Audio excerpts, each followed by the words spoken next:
Hey guys, it's Liz Sloan here from Liz Sloan Coaching, and I wanted to discuss the topic of pleasure today. For some of you may know that I run a women's self-love group, and so we talk about lots of things that make up self-love, including self-care, self-expression, and this week was pleasure. And what was really cool was I put it out there to the women, what do you think of when you hear the word pleasure? And it was something different for every person. So for me, my mind automatically goes to chocolate. If you know me, I'm a bit of a chocolate addict. So for me, it's like that moment of like sitting down, good chocolate, good wine, good food, company, the bliss of being in the moment. Someone else said pleasure was a nap, which is funny because that hadn't even occurred to me as something that would be pleasurable, even though I love naps, but I suppose I tend to think of naps as relaxation or bliss. It's not what comes up when I hear the word pleasure.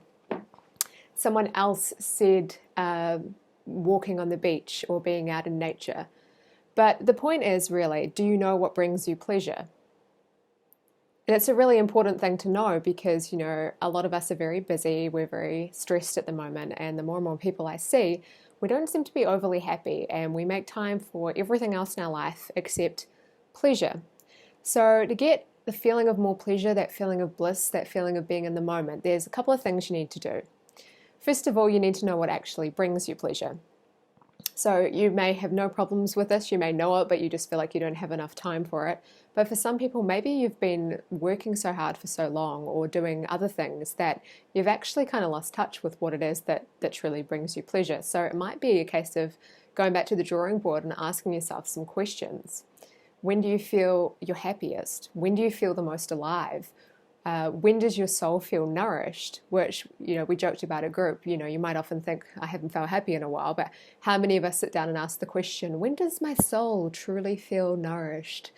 It's quite a big one, but you get very different answers than maybe how you feel when you're at your happiest. They're still important answers. It might be, I feel the most nourished when I'm reading a book or just when I'm cuddling up with my partner. It might be slightly different to happy or joyful or pleasure, but still really important to tap into.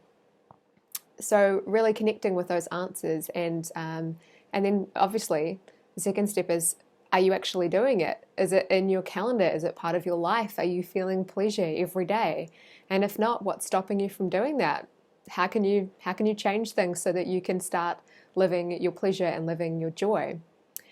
And we also talked about the fact that, a big part of pleasure is really mindfulness. Pleasure is that state of really being in the moment, whether that is with a glass of wine or a piece of chocolate, whether that is, sex with your partner or whoever, being really focused and nothing else going on. So it's not just a matter of doing the things, it's about really being in that moment and really being mindful and being present so that you can experience the bliss of what it is that brings you pleasure. The third important aspect is a bit like gratitude lists. We write gratitude lists because we want to bring more abundance into our lives, and reflecting and being grateful puts us in that state of acknowledging the abundance that we already have. Putting pleasurable things into your diary is a bit like, the pleasure equivalent of a gratitude list, because anticipation is half the deal. I remember when I did a course on positive psychology, they said it's not just the back massage or the foot rub or the long run or the whatever it is that you wanted to take time to do. It's also putting it in your diary and looking forward to it all week. That's half of it, right? Is that, oh, I can't believe I get to go and have that back rub on Friday. I'm so excited. Or I'm going to see this concert.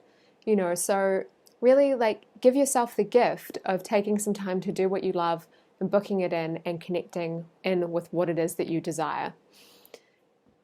I wish you a week full of so much love, so much pleasure, so much joy. And remember that you can always take different actions if you need to start seeing different results.